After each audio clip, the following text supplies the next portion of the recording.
Shalom saudara-saudara yang terkasih di dalam Tuhan. Apa yang kita anggap berharga dalam hidup kita, begitulah kita menghidupi kehidupan kita. Apa yang kita anggap berharga dalam hidup kita, begitulah harga hidup kita. Saudara, mari renungkan apa yang paling berharga dalam hidupmu. Salam jumpa dalam program Tuhan adalah Gembalaku. Saudara, pernahkah saudara merenungkan sebenarnya di dalam kehidupan ini apa yang paling berharga? Ada kalanya pengejaran yang berharga di dalam kehidupan seseorang itu yang apa umumnya dikejar oleh orang kebanyakan. Oleh karena itu, saudara, semua orang mengantri, berebutan, serta mengejar yang dikejar pada umumnya oleh orang banyak. Apalagi sekarang kita berada di era teknologi informasi dan komunikasi yang menyatukan dunia ini. Apa yang terjadi di tempat yang terlihat jauh, sekarang melihat begitu dekat, bahkan diekspos. Apakah yang diekspos di dalam teknologi informasi hari ini? Ya tentu yang dianggap berharga oleh manusia, bukan? Kalau saudara menyaksikan, yang diekspos misalnya kekayaan, yang diekspos misalnya popularitas, yang diekspos misalnya kenyamanan hidup atau kemewahan hidup, yang diekspos berbicara tentang kebebasan hidup, yang diekspos misalnya kemudahan hidup, dan lain sebagainya. Saudara, mari kita renungkan kembali bahwa semua itu satu kali dalam hidup kita akan lenyap dan tidak selalu menyertai kita. Saudara, bukan bermaksud bahwa semua itu tidak ada manfaatnya. Namun, jikalau itu yang kita kejar selama hidup kita, maka kita akan kehilangan hidup itu sendiri. Saudara, mari kita membaca kitab Sefanya, pasal yang pertama. Firman Tuhan yang datang kepada Sefanya bin Kus, bin Gedalia, bin Amaria, bin Hizkia, dalam zaman Yosia bin Amon, Raja Yehuda. Aku akan menyapu bersih segala-galanya dari atas muka bumi, demikianlah firman Tuhan. Aku akan menyapu manusia dan hewan. Aku akan menyapu burung-burung di udara dan ikan-ikan di laut. Aku akan merebahkan orang-orang fasik dan akan melenyapkan manusia dari atas muka bumi, demikianlah firman Tuhan. Aku akan mengacungkan tanganku terhadap Yehuda dan terhadap segenap penduduk Yerusalem. Aku akan melenyapkan dari tempat ini sisa-sisa Baal dan nama para imam berhala. Juga mereka yang sujud menyembah di atas sotoh kepada tentara langit, dan mereka yang menyembah dengan bersumpah setia kepada Tuhan, namun di samping itu bersumpah demi dewa Milkom, serta mereka yang berbalik daripada Tuhan, yang tidak mencari Tuhan dan tidak menanyakan petunjuknya. Berdiam diri di hadapan Tuhan Allah, sebab hari Tuhan sudah dekat. Sungguh Tuhan telah menyediakan perjamuan korban dan telah menguduskan para undangannya. Pada hari perjamuan korban Tuhan itu, aku akan menghukum para pemuka, para anak-anak raja, dan semua orang yang memakai pakaian asing. Aku akan menghukum pada hari itu semua orang yang melompati ambang pintu dan memenuhi istana Tuhan mereka dengan kekerasan dan penipuan. Maka pada hari itu, demikianlah firman Tuhan, akan terdengar teriakan dari pintu gerbang ikan, dan ratapan dari perkampungan baru, dan bunyi keruntuhan hebat dari bukit-bukit. Merataplah, hai penduduk perkampungan lumpang, sebab telah habis segenap kaum pedagang, telah lenyap segenap penimbang perak.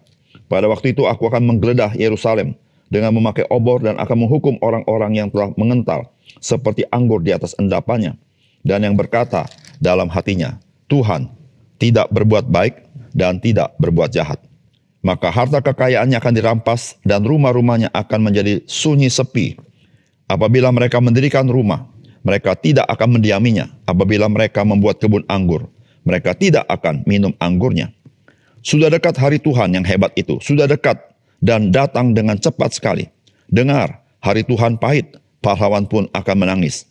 Hari kegemasan hari itu, hari kesusahan dan kesulitan, hari kemusnahan dan permusuhan, hari kegelapan dan kesuraman, hari berawan dan kelam, hari peniupan sangkakala dan pekik tempur terhadap kota-kota yang berkubu, terhadap menara penjuru yang tinggi.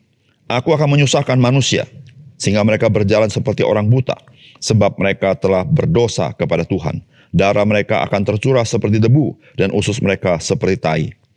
Mereka tidak dapat diselamatkan oleh perak atau emas. Mereka pada hari kegemasan Tuhan. Dan seluruh bumi akan dimakan habis oleh api cemburunya. Sebab kebinasaan, malah kebinasaan dahsyat diadakannya terhadap segenap penduduk bumi. Saudara yang dikasihi oleh Tuhan, hari ini kita akan melakukan perjalanan iman kita bersama dengan kitab Sefanya. Saudara, Nabi Sefanya melayani pada masa kerajaan selatan di bawah Raja Yosia atau sebelum kejatuhan daripada Niniwe. Saudara, kerusakan dari bangsa Yehuda telah dimulai sejak zaman Raja Manasye. Saudara, Sefanya adalah seorang Yehuda. Dan ketika kita membaca namanya yang begitu panjang, maka kita ketahui bahwa Sefanya adalah keturunan Raja Hizkia, seorang raja yang baik dari Yehuda. Saudara, ini menggambarkan bahwa Sefanya adalah seorang yang cukup memahami apa yang terjadi seluk-beluk di dalam kerajaan Yehuda. Saudara, negara selatan yaitu kerajaan Yehuda, disitulah ibu kota Yerusalem berada. Demikian juga dengan Bait Suci.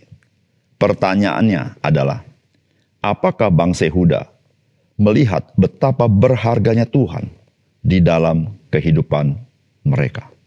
Saudara, mereka lebih belajar dari kerajaan utara dengan kehidupan yang duniawi.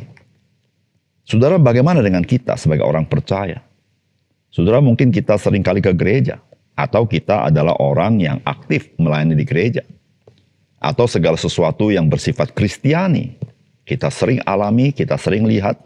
Pertanyaannya, apakah kita melihat betapa berharganya Tuhan dan kehendaknya dalam hidup kita? Saudara, apakah pesan firman Tuhan bagi kita? Saudara, yang pertama, saudara, pengudusan oleh Tuhan kepada kita dapat dilakukan Tuhan sedemikian, sehingga dapat saja hal itu kita rasakan sebagai penghukuman atau penghakiman Tuhan.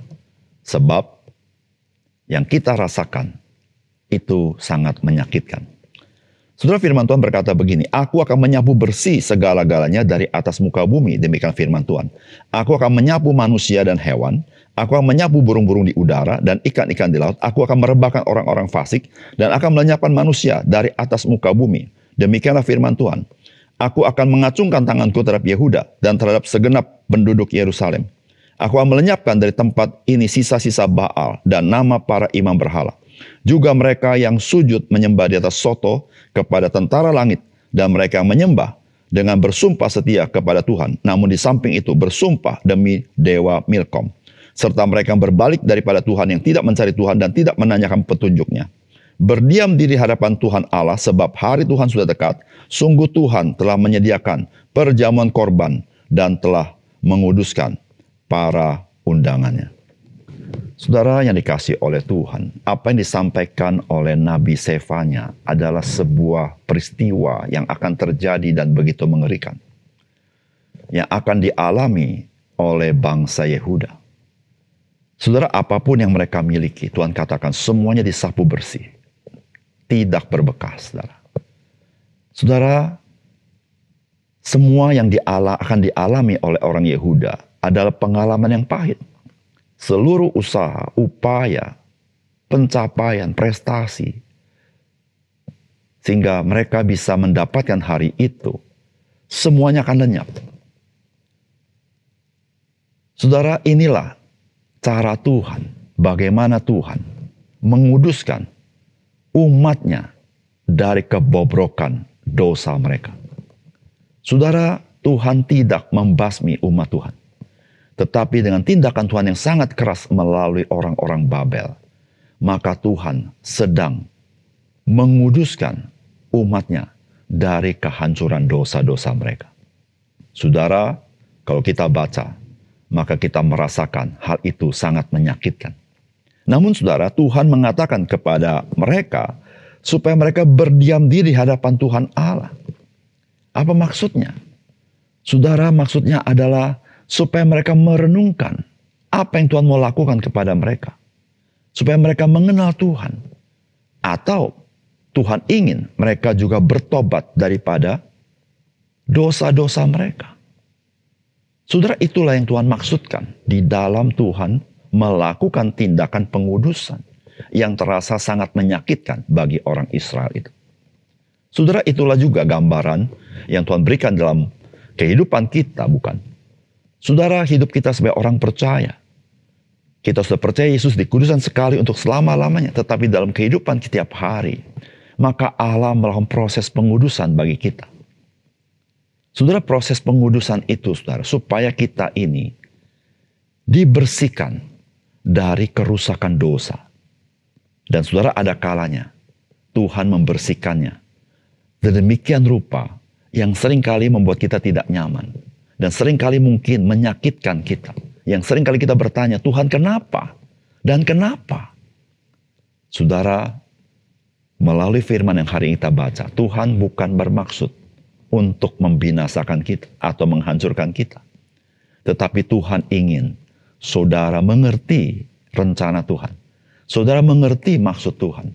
Saudara datang mencari Tuhan. Yang dikatakan berdiam di hadapan Tuhan. Carilah wajah Tuhan. Saudara, itu yang Tuhan maksudkan.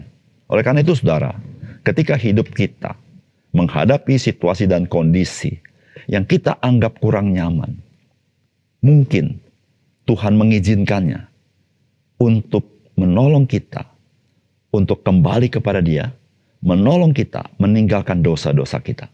Dan kita hidup kudus di hadapannya, dan kita hidup di dalam kehendak-Nya. Saudara, ketika Tuhan melakukan pengudusan kepada kita, saudara, mungkin yang kau rasakan pahit, tetapi Tuhan bermaksud supaya hidupmu menjadi hidup yang manis, yang menyenangkan hati Tuhan. Yang kedua, saudara. Saudara, pada hari penghakiman Tuhan, maka segala hal yang dianggap berharga bagi dunia ini tidak akan pernah berarti dan tidak akan pernah berguna. Saudara, firman Tuhan berkata begini, "Merataplah, hai penduduk perkampungan lumpang, sebab telah habis segenap kaum pedagang, telah lenyap segenap petimbang perak. Pada waktu itu aku akan menggeledah Yerusalem dengan memakai obor dan akan menghukum orang-orang yang telah mengental seperti anggur di atas endapannya. Dan yang berkata dalam hatinya, Tuhan tidak berbuat baik dan tidak berbuat jahat. Maka harta kekayaannya akan dirampas dan rumah-rumahnya akan menjadi sunyi sepi. Apabila mereka mendirikan rumah, mereka tidak akan mendiaminya. Apabila mereka membuat kebun anggur, mereka tidak akan minum anggurnya." Ayat 18. "Mereka tidak dapat diselamatkan oleh perak atau emas. Mereka pada hari kegemasan Tuhan, dan seluruh bumi akan dimakan habis oleh api cemburunya. Sebab kebinasaan, malah kebinasaan dahsyat diadakannya terhadap segenap penduduk bumi."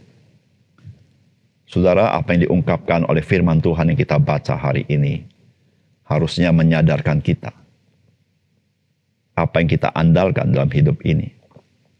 Saudara, orang-orang pada zaman itu menyimpan emas dan perak, karena itulah harta benda yang sangat berharga dalam hidup mereka, yang sanggup sepertinya membela hidup mereka. Tetapi saudara-saudara, ketika penghakiman Tuhan datang, maka tidak ada satupun yang tersisa. Tidak ada satu benda berharga yang dapat membela mereka. Saudara, semuanya habis. Semuanya lenyap. Saudara, pada hari penghakiman Tuhan, saudara, hal-hal yang dianggap berharga di dalam dunia ini tidak dapat membela kita. Tidak berarti dan tidak bermanfaat. Saudara, di dalam Amsal pasal 11 ayat keempat dikatakan oleh firman Tuhan, "Pada hari kemurkaan, harta tidak berguna, tetapi kebenaran melepaskan orang dari maut." Saudara, sebelum hari itu tiba, maka kita pikir seluruh apa yang kita miliki begitu berharga. Namun saudara, ketika tiba harinya, baru kita tahu semuanya itu tidak berharga. Harta benda tidak berharga. Apa yang berharga? Firman Tuhan berkata, kebenaran melepaskan orang dari maut. Saudara, yang berharga dan bernilai kekal yaitu kebenaran. Saudara, kita masih mengingat apa yang Petrus katakan kepada orang lumpuh di depan bait suci di dalam Kisah Rasul pasal 3 ayat 6. "Emas dan perak tidak ada padaku, tetapi apa yang kupunyai kuberikan kepadamu. Demi nama Yesus Kristus orang Nazaret itu, berjalanlah." Saudara, emas dan perak adalah harta benda yang berharga tentu. Tetapi saudara-saudara, Petrus berkata, saya tidak punya semuanya itu. Tetapi apa yang ia punya? Saudara, Petrus punya Tuhan Yesus. Saudara, Tuhan Yesus adalah yang paling berharga di dalam kehidupan kita. Saudara, firman Tuhan dalam Filipi pasal 3 ayat 9 berkata begini, dan berada di dalam Dia, yaitu Kristus, bukan dengan kebenaranku sendiri, karena mentaati hukum Taurat, melainkan dengan kebenaran karena kepercayaan kepada Kristus, yaitu kebenaran yang Allah anugerahkan berdasarkan kepercayaan. Saudara, Rasul Petrus mengatakan dia tidak punya emas dan perak, tapi yang dia punya adalah Yesus Kristus. Saudara, Yesus Kristus di dalam segala hal, Dia adalah yang paling berharga dalam hidup kita, apapun masalahnya. Tetapi ada satu hal yang sangat penting yang engkau dan saya harus tahu. Mengapa Kristus sangat berharga dalam hidup kita? Karena di dalam penghakiman, emas dan perak tidak ada gunanya. Tetapi kebenaran itulah yang menyelamatkan seseorang. Saudara, Alkitab berkata, kita berada di dalam Dia. Bukan dengan kebenaran kita, tapi dalam kebenaran Dia, yaitu kebenaran Kristus yang diberikan kepada kita. Sehingga kita disebut orang-orang yang benar. Sehingga ketika Tuhan tiba waktunya dalam penghakimannya, maka Dia melihat kebenaran itu ada pada kita, yang Tuhan Yesus berikan kepada kita. Saudara yang kasih dalam Tuhan, kita sadar, saudara, hidup kita pasti ada banyak hal yang tidak benar kita lakukan. Tidak ada seorang yang dapat sempurna hidup dalam kebenaran. Oleh karena itu, saudara, mengapa engkau dan saya butuh Yesus Kristus? Membutuhkan kebenarannya. Saudara, kebenaran Kristus itulah ketika engkau percaya, diberikan kepadamu.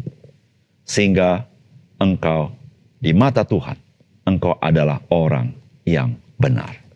Saudara yang terkasih dalam Tuhan, di dalam hidup kita, ada banyak benda-benda berharga. Ada banyak hal-hal yang kita lihat berharga. Cuma satu hal, saudara. Jangan sampai kita lupa hal-hal yang krusial atau hal yang krusial yang sangat penting di mana engkau dan saya satu kali engkau sangat membutuhkannya, yaitu kebenaran Kristus. Dengan engkau percaya kepadanya. Saudara, bukan besok, bukan lusa, bukan bulan depan, bukan tahun depan. Saudara, engkau harus hari ini engkau buka hati, percaya kepadanya. Karena saudara, kita tidak tahu kapan tiba waktunya. Saudara, ketika tiba waktunya, saudara, seluruhnya sudah terlambat. Tetapi ketika engkau hari ini membuka hati kepada Yesus Kristus, maka saudara, engkau dibenarkan di dalam darah Yesus Kristus. Maka saudara, ketika engkau berjumpa muka dengan Tuhan, maka engkau adalah orang-orang yang terhitung sebagai orang yang diselamatkan Tuhan. Bukan orang binasa, tetapi orang yang memperoleh hidup yang kekal. Saudara, mari kita berdoa. Bapa surga, terima kasih untuk kebenaran firman-Mu. Biar Engkau meteraikan firman-Mu dalam hati kami, sehingga kami mengerti akan firman-Mu, dan kami tahu ya Tuhan, bahwa harta benda dan segala sesuatu tidak dapat menyelamatkan kami. Pada hari penghakiman tidak berguna, tetapi kebenaran yang Tuhan berikan, itulah yang membenarkan hidup kami. Tolong kami ya Tuhan. Dalam nama Tuhan Yesus kami berdoa. Amin.